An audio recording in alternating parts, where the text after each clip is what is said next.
સનાતન ધર્મમાં દરેક એકાદશીનું પોતાનું આગવું મહાત્મ્ય છે, પરંતુ કામિકા એકાદશીને ભગવાન શ્રી હરિની અતિ પ્રિય તિથિમાંની એક માનવામાં આવી છે.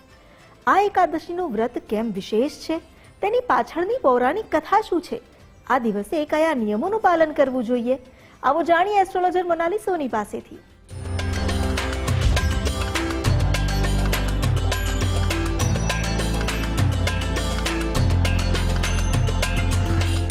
નમસ્કાર, આધ્યાત્મિક મહાશક્તિમાં હું મોનાલી સોની આપ સૌનું સ્વાગત કરું છું.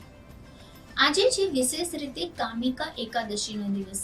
કામિકા એકાદશીનું જે વ્રતનું મહત્વ છે તે ભગવાન શ્રી કૃષ્ણ જે છે તે કુંતી પુત્ર યુધિષ્ઠિરને જણાવતા હોય છે. ત્યારે એવું કહી શકાય કે આ એકાદશી એટલે કે કામિકા એકાદશી વાજપેયી યજ્ઞ કરાવનાર, સમફળ આપનાર એકાદશી છે. આ એકાદશી કરનાર વ્યક્તિને વૈકુંઠમાં જે છે તે મોક્ષની પ્રાપ્તિ થાય છે, વૈકુંઠમાં તેને વાસ મળે છે. સાથે સાથે કામિકા એકાદશી એવું કહી શકાય કે જો કોઈ પણ વ્યક્તિ મહાપાપ કર્યું છે એટલે કે તેને બ્રહ્મ હત્યાનું પણ જો પાપ લાગ્યું છે તો પણ માત્ર કામિકા એકાદશીના દિવસે ઉપવાસ કરવાથી, વ્રત તપ જપ કરવાથી, યથાશક્તિ દાન પુણ્ય કરવાથી અને પવિત્ર નદીમાં સ્નાન કરવાથી તે વ્યક્તિના જે પાપ જે છે તેનો ક્ષય થઈ જાય છે અને તેને પુણ્યની પ્રાપ્તિ થાય છે. ત્યારે એવું કહી શકાય કે એક વખતે જે છે કુંતી પુત્ર યુધિષ્ઠિર ભગવાન શ્રી કૃષ્ણને પૂછે છે કે હે પ્રભુ, હે માધવ, મને જે છે તે કામિકા એકાદશીનું મહત્વ શું છે તે સમજાવો, તે કરવાથી કયા પુણ્યની પ્રાપ્તિ થાય છે અને તેની કથાનું વિશેષ મહત્વ તમે મને જરા સંભળાવો, જેથી કરીને હું પણ તે એકાદશીનું મહાપુણ્યનો પ્રાપ્તનો લાવો લઈ શકું. ત્યારે એવું કહી શકે છે કે ભગવાન શ્રી કૃષ્ણ યુધિષ્ઠિરને તે કથા સંભળાવે છે. એવું કહે છે કે એક વખત નારદ મુનિ જે છે તે ફરતા ફરતા બ્રહ્મલોકમાં ગયા અને બ્રહ્માજીને કહે છે કે હે બ્રહ્માજી, જ્યારે કોઈ પણ વ્યક્તિ મહાપાપ કરે છે અને તે પાપને નષ્ટ કરવા માટેનું કોઈ એવો ઉપાય, કોઈ એવું નિરાકરણ હોય તો મને જણાવો. ત્યારે બ્રહ્માજી નારદ મુનિને એક કથા કહે છે કે હે બ્રહ્માજી, જો કોઈ પણ વ્યક્તિને બ્રહ્મ હત્યાનું પાપ લાગ્યું છે કે કોઈ પણ વ્યક્તિ મહાપાપ કરે છે ત્યારે તે ભગવાન શ્રી હરિ વિષ્ણુની જે કામિકા એકાદશીનું વ્રત કરે છે તો તેને તે સમસ્ત પ્રકારના પાપો તેના નષ્ટ થઈ જાય છે અને તેને પુણ્યની પ્રાપ્તિ થાય છે. જ્યારે ભગવાન શ્રી કૃષ્ણ આ વાત યુધિષ્ઠિરને કહે છે ત્યારે તેઓ તેને એક કથા પણ કહે છે કે એક વખત એક ક્ષત્રિય હતો. તે ક્ષત્રિયનો એક બ્રાહ્મણ સાથે ઝઘડો થઈ જાય છે અને ત્યારબાદ તે ક્ષત્રિય જે છે તે બ્રાહ્મણની હત્યા કરી બેસે છે.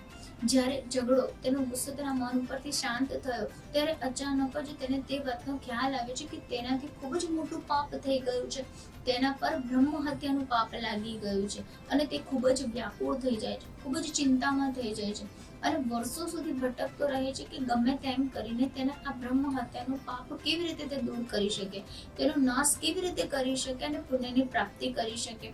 ત્યારે તે અલગ અલગ ઋષિમુનિઓને મળે છે અને દરેક ઋષિમુનિઓ તેને એવું કહે છે કે કામિકા એકાદશીના વ્રતનું પુણ્ય પ્રાપ્ત કરવાનું તેને સૂચવે છે. ત્યારબાદ એવું કહી શકાય કે તે ક્ષત્રિય જે છે તે માત્ર ફળાહાર કરીને એકાદશીનું વ્રત કરે છે, શ્રી હરિ ભગવાન વિષ્ણુની માફી માંગે છે, તેમની પૂજા આરાધના કરે છે અને દાન પુણ્ય કરે છે અને તે એકાદશીના વ્રતના પ્રતાપને કારણે તે વ્યક્તિ એટલે કે જે તે ક્ષત્રિય હતો તેનો બ્રહ્મ હત્યાનું પાપ જે છે તે નાશ થઈ જાય છે અને તેને વૈકુંઠમાં વાસ મળે છે. આવી રીતે જ્યારે ભગવાન શ્રી કૃષ્ણ યુધિષ્ઠિરને આ કથા અને તેનું મહત્વ સમજાવતા હોય છે, ભગવાન શ્રી કૃષ્ણ આગળ વાત વધારતા કહે છે કે એકાદશીનું મહાપુણ્ય જે પણ વ્યક્તિ પ્રાપ્ત કરે છે તેની દરિદ્રતાનો અંત આવે છે.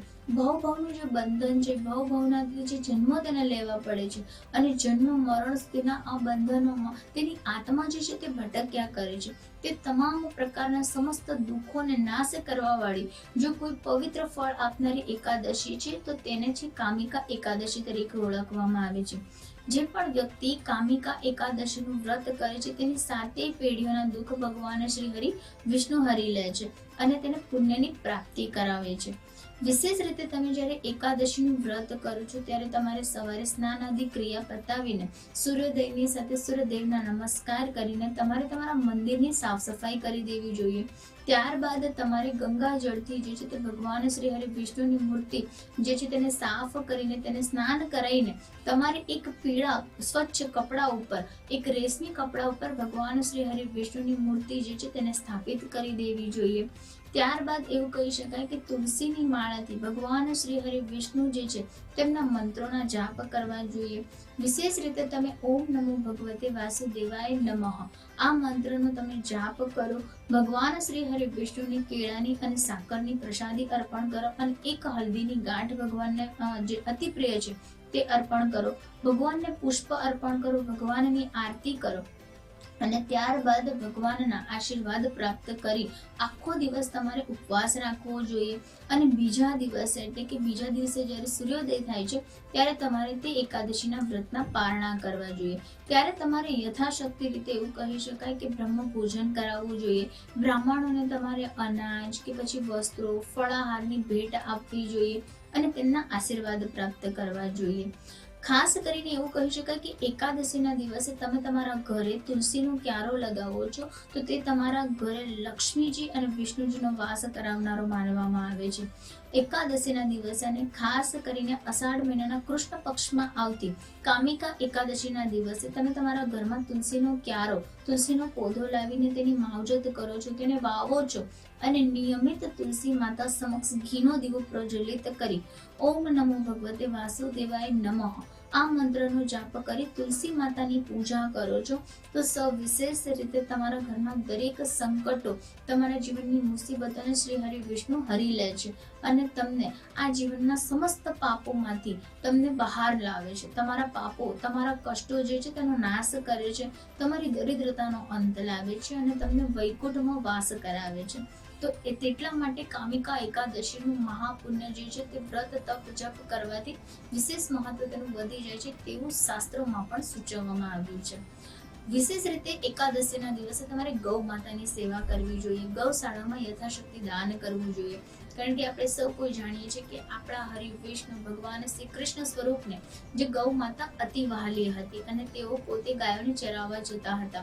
માટે એકાદશીના દિવસે પણ જો તમે ગૌશાળામાં યથાશક્તિ દાન કરો છો, ગાયોને તમે ઘાસચારો ખવડાવો છો, ગાયોને રોટલી, શાકભાજી, ગોળ ખવડાવીને ગૌ માતાની સેવા કરીને ગૌ માતાના આશીર્વાદ પ્રાપ્ત કરો છો તો પણ તમારા ભવભવના બંધનો અને કષ્ટો હરી લે છે ભગવાન. એવું કહી શકાય કે જે પણ વ્યક્તિને વારંવાર સ્વાસ્થ્ય સંબંધિત તકલીફ થતી હોય, તેના ઘરમાં માત્ર એવું કહી શકાય કે દવાના નામે જ પૈસા જતા હોય, નુકસાની જ માત્ર તેને થતી હોય તો પણ તેનું આરોગ્ય સારું ન થતું હોય, તેવા તમામ પ્રકારના વ્યક્તિઓએ ગૌશાળામાં નિયમિત દાન કરવું જોઈએ. નિયમિત ગાયોની સેવા કરતા રહેવું જોઈએ. જો વિશેષ રીતે જે વ્યક્તિ ગાયોની સેવા કરે છે, ગૌ માતાના આશીર્વાદ પ્રાપ્ત કરે છે, તેના સ્વાસ્થ્યમાં ખૂબ જ ઝડપથી સુધારો થાય છે, તેની દરિદ્રતા દૂર થાય છે અને જેટલા પણ સંકટો તેને આવનારા હોય છે તે સંકટો તેના ગૌ માતા હરી લે છે. માટે એવું કહી શકાય કે જો ક્યાંય કોઈ રસ્તો ન મળતો હોય, કોઈ ઉપાય તમે ન કરી શકતા હોય તો તમે ગાય માતાની સેવા કરવાનું, ગૌશાળામાં દાન કરવાનું શરૂ કરી દો. એકાદશીના દિવસે ગૌ માતાની સેવા કરવી, ગૌ માતાના આશીર્વાદ પ્રાપ્ત કરવાની વિશેષ રીતે મહાપુણ્ય તરીકે ઓળખવામાં આવે છે. આ ઉપાય કરવાથી તમે તમારા જીવનમાં એવું કહી શકાય કે 33 કરોડ દેવી દેવતાઓના તો આશીર્વાદ પ્રાપ્ત કરવું જ છો, પરંતુ સાથે સાથે તમારા શુક્ર ગ્રહને પણ મજબૂત બનાવો છો, જે ધન, વિલાસતા અને વૈભવનો કારક ગ્રહ માનવામાં આવે છે. તો આવી રીતે ભગવાન શ્રી હરિ વિષ્ણુ જે છે તે સાક્ષાત શ્રી કૃષ્ણ સ્વરૂપ યુધિષ્ઠિરને જે છે તે કામિકા એકાદશીનું મહત્વ સમજાવતા હોય છે. કામિકા એકાદશીનું વ્રત તપ કરવાથી વ્યક્તિને વૈકુંઠમાં વાસ મળે છે. તેને વારંવાર જન્મ નથી લેવો પડતો, એટલે કે જન્મ મરણના આ બંધનમાંથી તે મોક્ષ પ્રાપ્ત કરે છે, તે મુક્ત થઈ જાય છે. વિશેષ રીતે આ દિવસે બની શકે તો જરૂરિયાતમંદને દાન દક્ષિણા આપવાનું પણ વિશેષ મહત્વ છે. તમે ઉપવાસ ન કરી શકો તો દાન પુણ્ય કરીને પણ તમે વિશેષ રીતે આ એકાદશીનું ફળ પ્રાપ્ત કરી શકો છો. તો આ સાથે હું રજા લઉં છું.